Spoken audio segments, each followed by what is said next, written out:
नमस्ते प्रणाम दोस्तों। हम अपने चंदा देहाती लोकगीत चैनल पर आप सभी का बहुत बहुत स्वागत कर रही हूँ। और हम लोग चल रहे हैं बहुत ही पति पत्नी का नोक झोंक दर्द भरा सोहर गीत आप लोगों को सुनाने। तो आप लोगों को अगर अच्छा लगेगा ये मेरा सोहर गीत तो आप लोग लाइक शेयर करिएगा, सब्सक्राइब करिएगा मेरे चैनल को और अपना प्यार दुलार आशीर्वाद जरूर दीजिएगा दोस्तों। तो आइए सुनते हैं। डबवा के पानवा झुराई गईल ओठ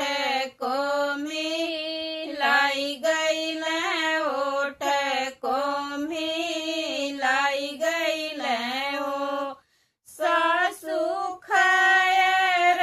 सो पारी सुना लागे विदेशी नाही आए विदेशी नाही आए न हो सासु खैर सुपारी सुना लागे विदेशी नाही आए विदेशी नाही आए नि हो सूतल रहलिया टरिया झरो खवना जर गए झरो खवना जर गई हो सासू तोरा पूत खाड़े फूल वरिया मलिनिया से बात कर मालिनी से बात कर हो सासू तोरा पूत खाड़ फूल वरिया मलिनिया से बात कर मालिनी से बात कर हो चुप हुए बहुआ चुप हुआ वरो से चुप हो बहुआ जाऊ सुन पाई है गोतिनिया में हाना तोह के मरी है मेहाना तोह के मरी हाई हो बहुआरी जाऊ सुन पाई है गोतिनिया में हाना तोह के मरी है मेहाना तोह के मरी हाई हो एतनी बचन बहुआरी सुनली सनौना हुना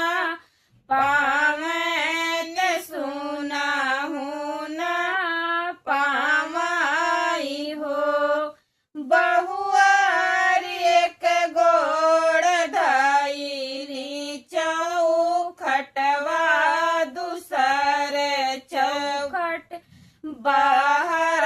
दूसर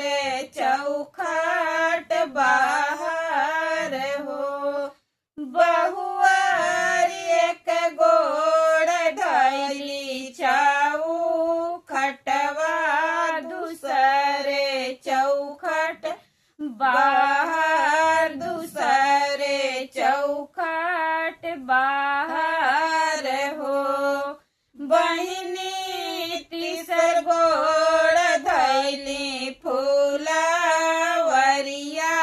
मलिनिया से बात कर मालिनी से बात कर हो बहिनी तीसर गोड़ धैली फूला वरिया मलिनिया से बात कर मालिनी से बात कर हो मालिन के थुआ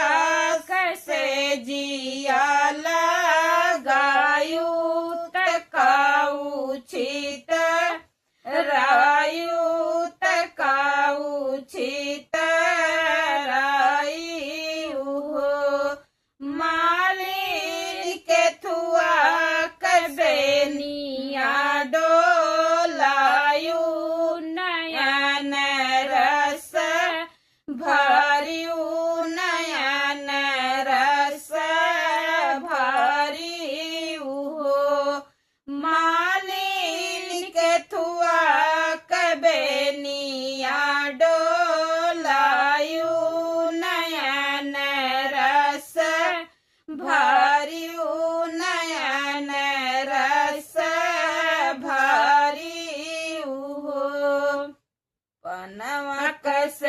जिया लगायो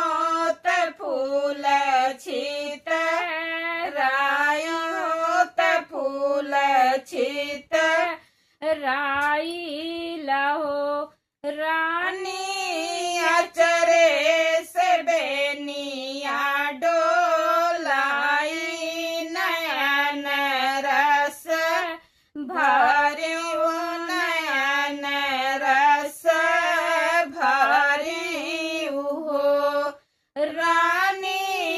अचरे से बेनिया डोलाई नयन रस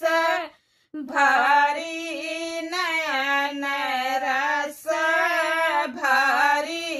लहो डबवक पानवा झुराई गए ओठ को भी लाई गए ओठ को भी लाई गए हो सासु खर सुपरिया सुना